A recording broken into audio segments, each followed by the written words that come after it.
Welcome to The Hypnotist, the show that gives you inside access to cutting-edge hypnosis with real clients facing genuine issues. Brought to you by the hypnotherapist demanded by celebrities, CEOs, and even royalty, Adam Cox. These recordings took place live from Adam's clinic in London's world-famous Harley Street.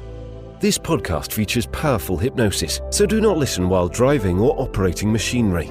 This recording is not suitable for those with epilepsy or severe mental health issues. So, get yourself comfortable and enjoy today's episode of The Hypnotist. Hi, it's Adam here. Welcome to the Hypnotist podcast. And today I am joined by guest hypnotist Ian Cue. Ian, welcome to the show. Thank you very much for having me, Adam. It's been a long time, so it's good to be on here finally, mate. Yeah, and I think it was a few years back you were on Modern Mindset, my other podcast, but we actually met at a hypnosis training session many years ago of rapid inductions and those kind of things. So it makes sense to have you on the Hypnotist podcast. Tell us a little bit of your background in terms of what you do, because I know you from your work in the police, but also hosting a group and being a hypnotist. So give the audience a bit of a background on you and who you are. Yeah, so this story might help those who are a bit skeptical of the hypnosis world that we have been living in for some time, Adam. I was a skeptic myself. I started this journey as a body language enthusiast.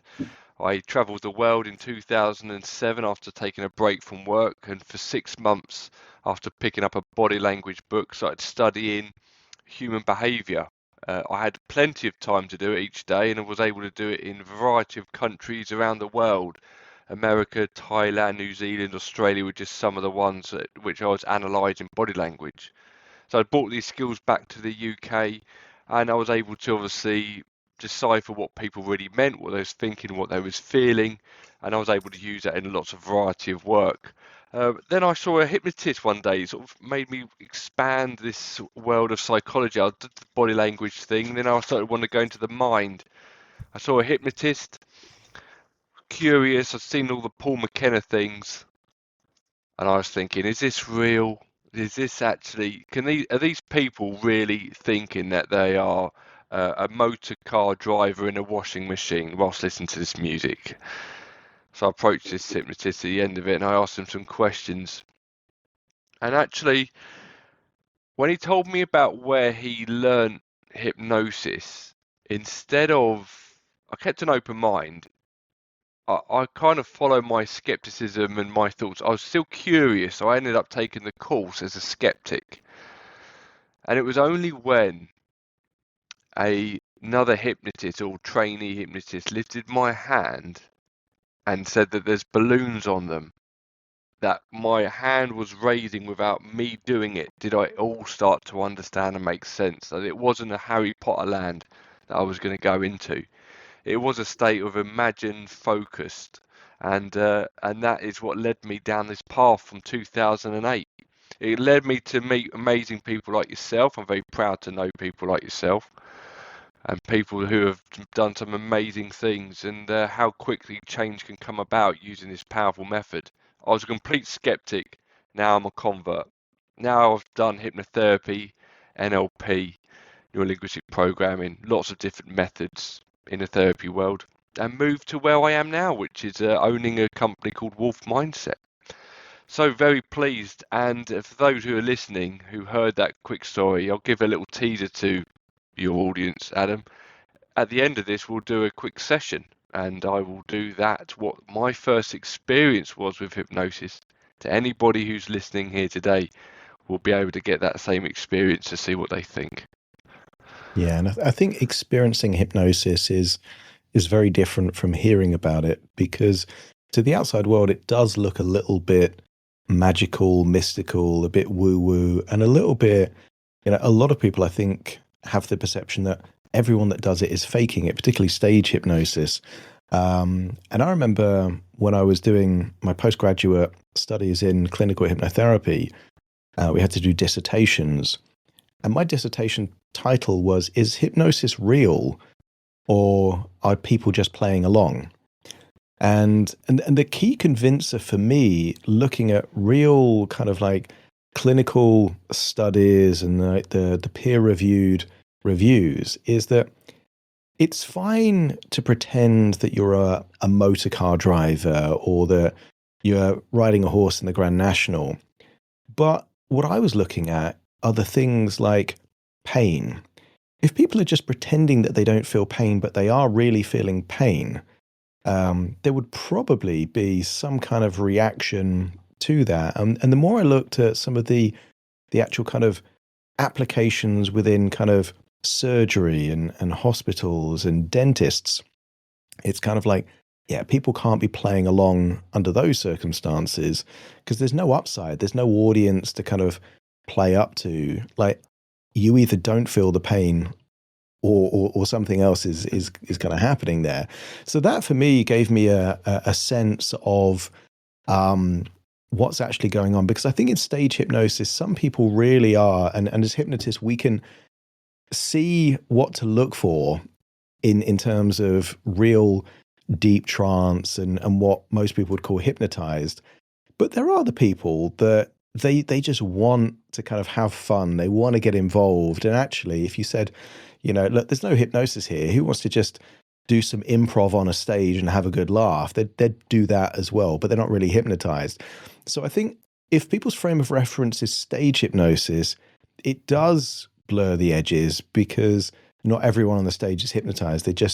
There might be other forms of psychology like compliance or social proof or expectation, not necessarily hypnosis. But if someone's had an addiction for 10 years and they've tried to stop and they can't, and then they have a couple of sessions and then they don't do that thing anymore, are they playing along? Well, probably not, because they really did want to make that change and they couldn't, and now they can. So there's kind of clues in, for me, it's real if it works. That's my frame of reference. What's the most useful thing that you found in day-to-day life from NLP or hypnosis? I actually find that maybe the NLP, actually, if I'm completely clear, I would have probably say statement analysis and the body language side of it. The statement analysis is the words that we use and how we adapt our wording when we are hiding stress, discomfort, and deceit. It's a fascinating subject. You could say if someone said to me, for instance, if I said, "Have you been to that cinema before?" and they go, "Not really," and most people would hear that as a no, but that's not true. Not really means it means yes. Actually, I don't really go there. The word really weakens the answer. So there's a whole host of phrases and words that people will use to weaken the language. So statement analysis is really handy to listen to what people are saying. And the body language. So again, I did mention about this whole host of science and arguments about lying. I think the best way of talking about body language and stuff in this area is comfort and discomfort. Are they comfortable, or what's made them uncomfortable? And what emotion are you seeing a mask or trying to mask? What emotion are they presenting? Once you begin to see those kind of things, then you can really see potentially people's intentions, what their thoughts, what they're looking to mask, what area that you're talking about which makes them uncomfortable. And then you can look to, and I think like we talked about NLP and modeling excellence. So I think in modeling as a whole, modeling someone's behavior, changing tonality, pacing, breathing. Once you start doing that, again, that kind of coincides with that rapport building. I think you don't actually have to do that consciously. I think if you start to believe that this person, that you're going to do your best for them, and you really focus on what they're saying and how they're feeling, you would autonomously start to match a lot of that anyway. But having that conscious thinking will start to get you to a similar level where they start to think, well, this person's really cares, and we do care a lot. The police do care. They want that result for that person and for that victim. So it's all these sort of skills start to be, you just sort of pick them up. You're dealing with people all day, every day, job after job. So because when I learned about hypnosis and NLP, my first job was in sales, selling radio advertising. And, for me, being very shy, being very introverted, it was like the perfect environment to test communication skills where you could measure results. Because if you can communicate well, if you can influence, you can see that in terms of revenue and all of that kind of stuff. And I imagine, in a police environment, it's very similar. Like you've got this non-stop, you're communicating with colleagues, you're communicating with suspects, you're communicating with victims all the time. There's so much information coming. It's a great boot camp to kind of really become an excellent communicator. Yeah, well, you have to be.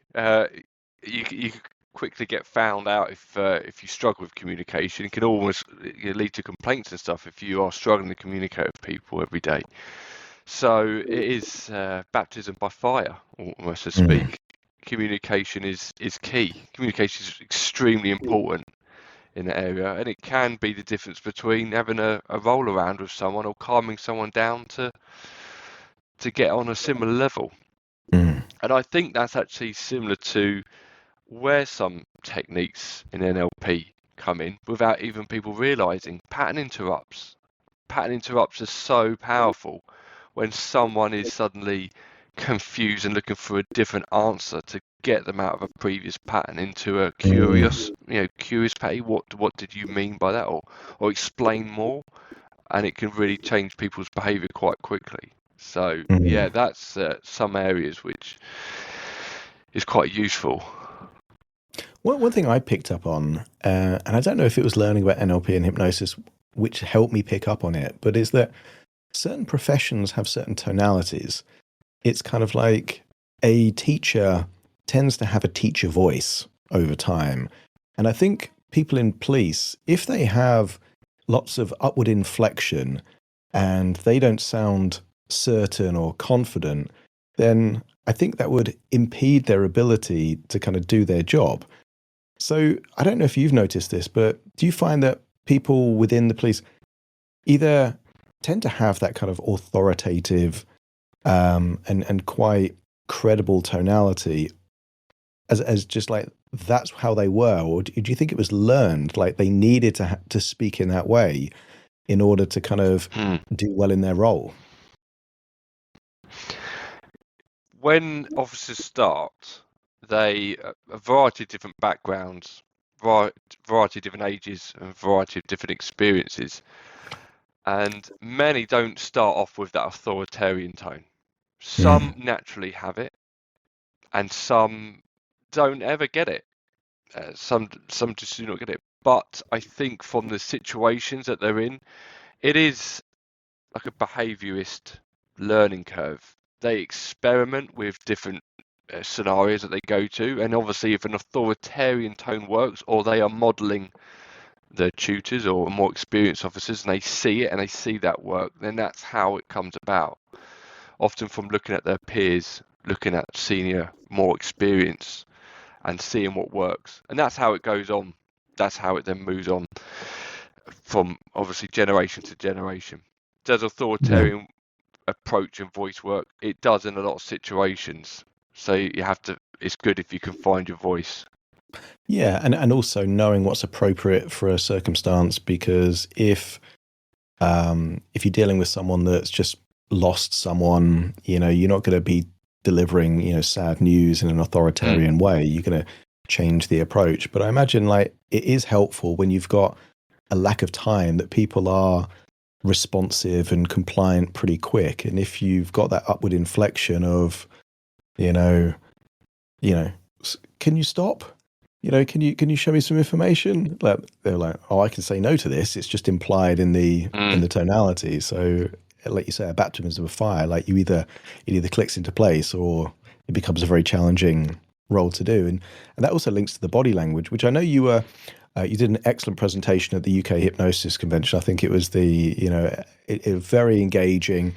I think, was it 10 minutes that there was just no words at all, into the presentation, just all body language. You're kind of the Charlie Chaplin of the hypnosis world.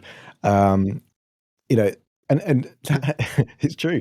There was a lot of kind of facial expressions, maybe Mr. Bean for a more modern reference there to really kind of communicate a lot with kind of movement and I that don't kind look of like stuff. Mr. Bean if you're listening on this podcast and not True, you watching. don't look like Mr. Bean, but there was some good body language and kind of miming skills there.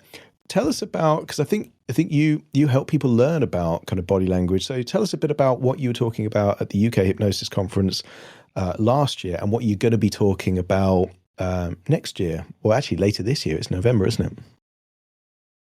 Yeah, so last year was talking about just some simple body language methods that people should know about, from shaking hands to how to stand, what politicians are trained in, and presentation body language. I think it's a good way to start, just how we hold ourselves, how we move around the room, and things that we already know. That I actually taught the hypnotists in the room a lot about what they already know, but I think that when we are growing up, it's depending on the background, depending on your world growing up, you're gonna notice things and see your world differently.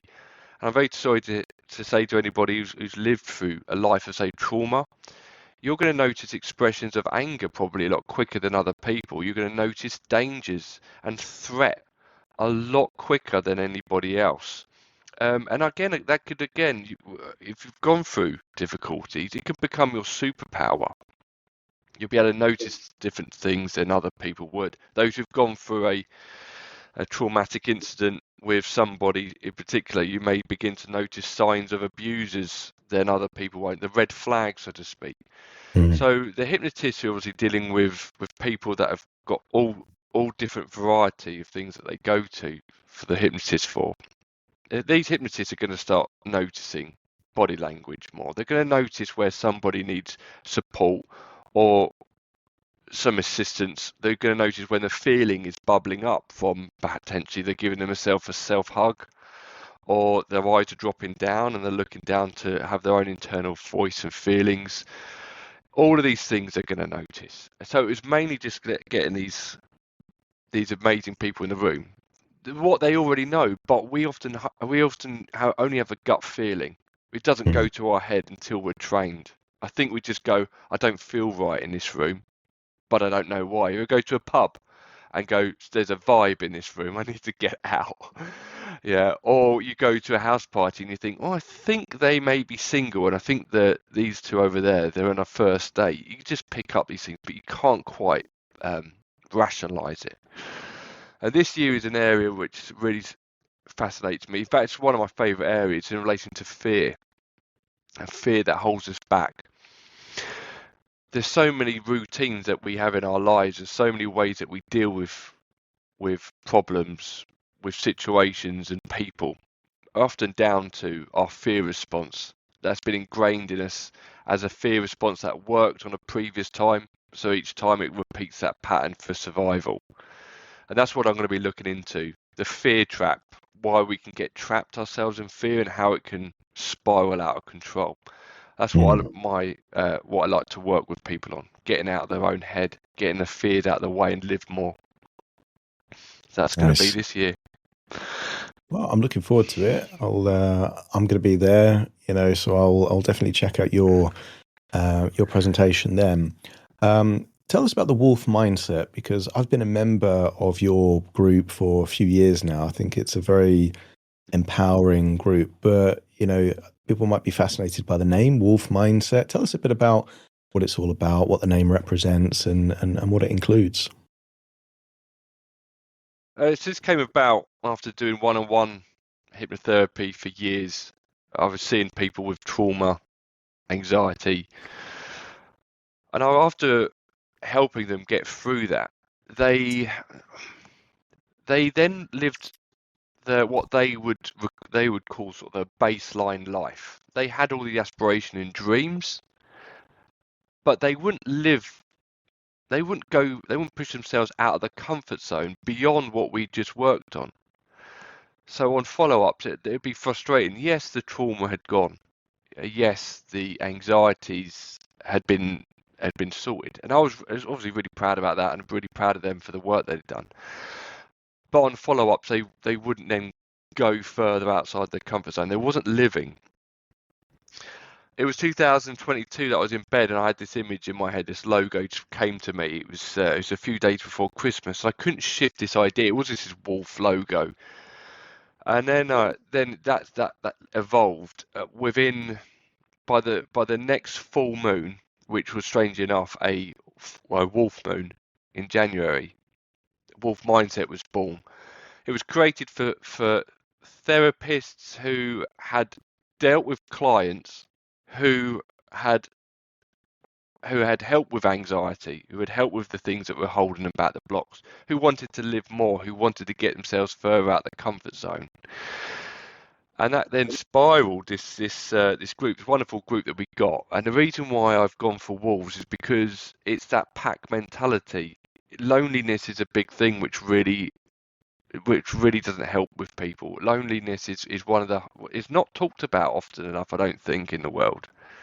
Loneliness can really make people spiral downward, not having support.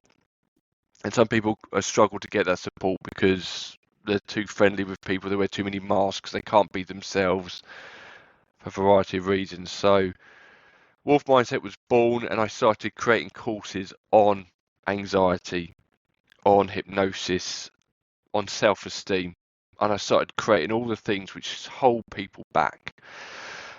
And that's what started growing this amazing community. We all look after each other, this wolf pack, where it doesn't matter how strong you are, you're helping those at the back. If you're at the back, you're helped along to the front, and it's that community feel.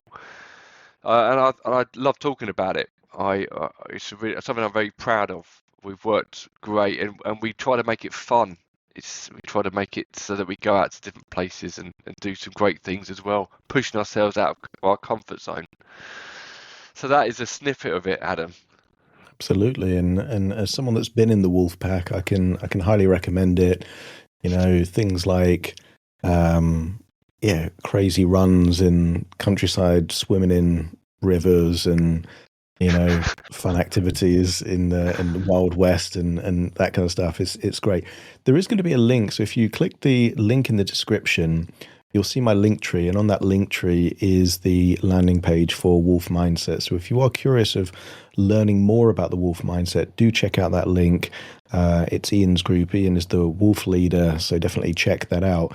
But Ian, you're going to do a hypnotherapy experience for us. So over to you.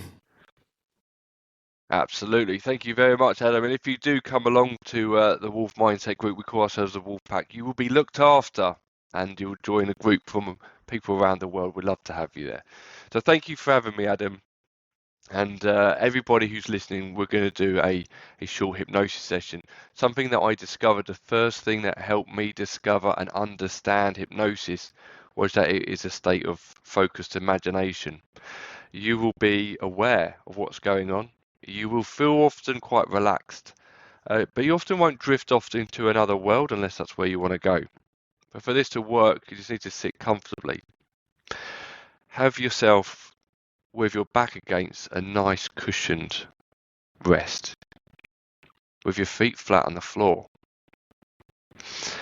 What I'd like you to do before you close your eyes is just to take a deep breath. And when you're ready, breathe out. I want you just to notice the sensations in your body.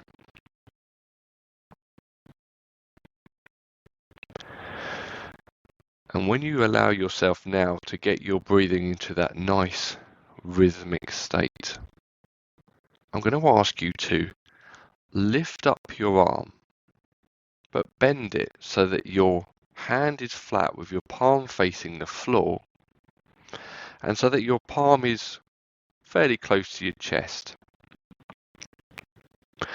Lower your hand so it's just above your navel, and hold it there for a moment. Have a look at your hand and notice where it is. And then when you're ready to take part in this hypnosis session and allow it to yourself to go into your deep imagination, close your eyes and begin to take yourself there now as you rest your head comfortably at the place where it is now. Now allow yourself to focus on your feeling of your arm where it is, and imagine, just imagine, that you have on your arms string anywhere that you want it tied to your fingertips, along your arms, all the way up to your elbow. If you'd like to, you can have that string tied going up your arm. As you look closely, you now see the string is becoming attached to a balloon. Each string attached to its own balloon. Those balloons can look, feel like anything you want them to be, but they're magical balloons, wonderful balloons.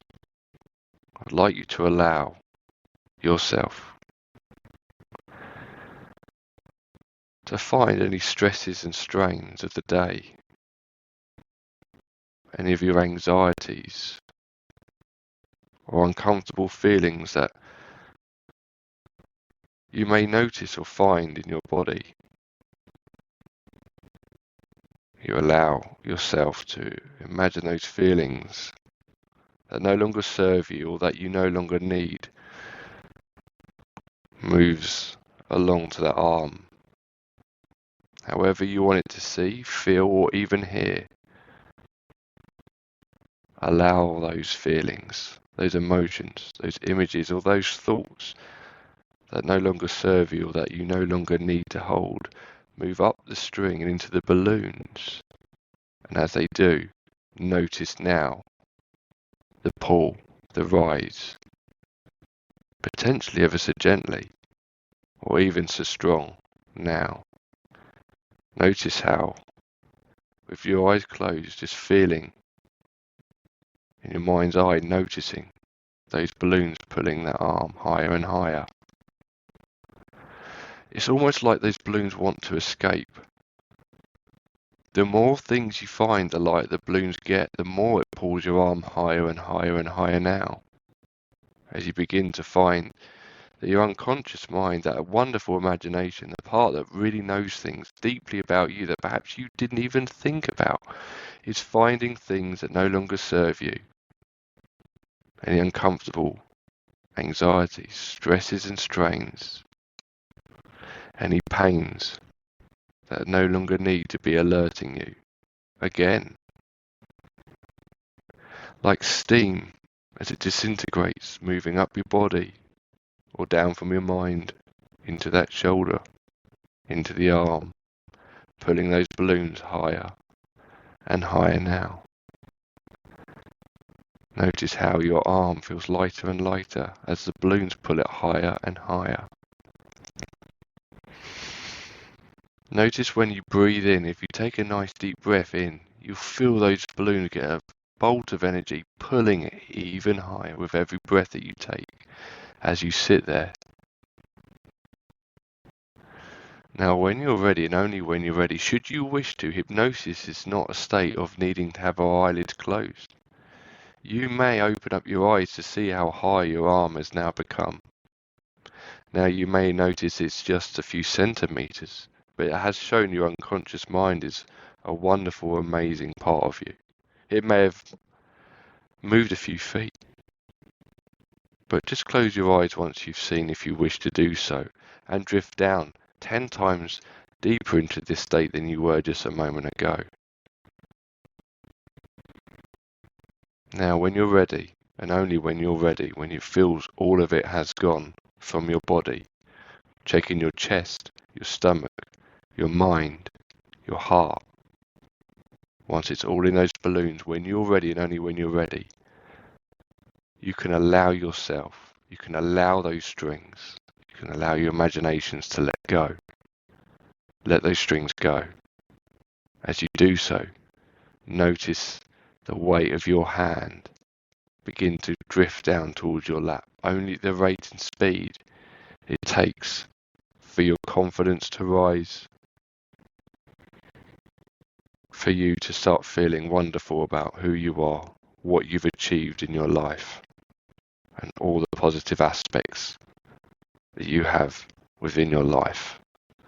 Notice that sense of gratitude, a sense of love for yourself that you should have.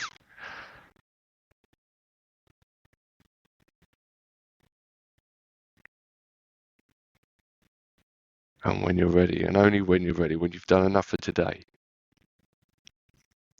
taking that last look up at the balloon drifting further and further away, knowing that they're no longer within your life, they're not needed. You can see them floating away, or you can feel them drifting further from you, making you feel lighter. When you know they're gone, you can come back around in the room, take as long as you need.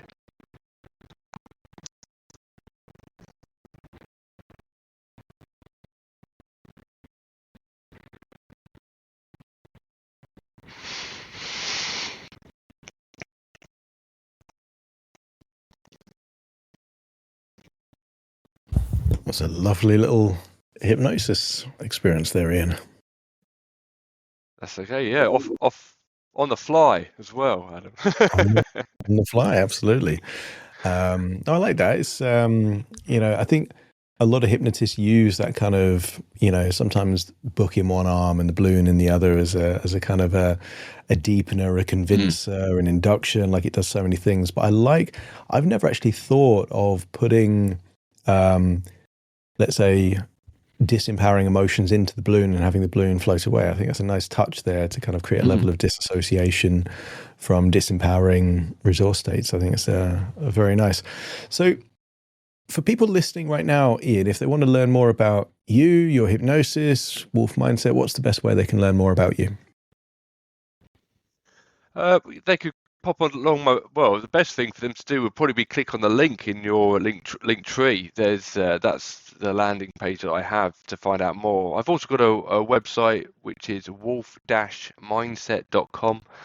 Come along and have a little look. I'm also on most social media sites as Wolf Mindset 2. I'm on TikTok. You'll often see me out. I am one of the dancers and the strange ones. People don't mind saying. I don't mind saying it myself, and Adam will probably agree. I'm a little bit crazy, but that's a good thing. I like to be myself, and that is a little bit off the chart sometimes. Absolutely, in a wonderful way. Ian, it's been great to catch up. Great to have you on the show. And we've kind of delayed this way too long. It should have happened months ago, but we've made it happen. Thank you so much for joining me on The Hypnotist. And to everyone at home, thanks for joining me, and we'll see you soon. Thank you very much.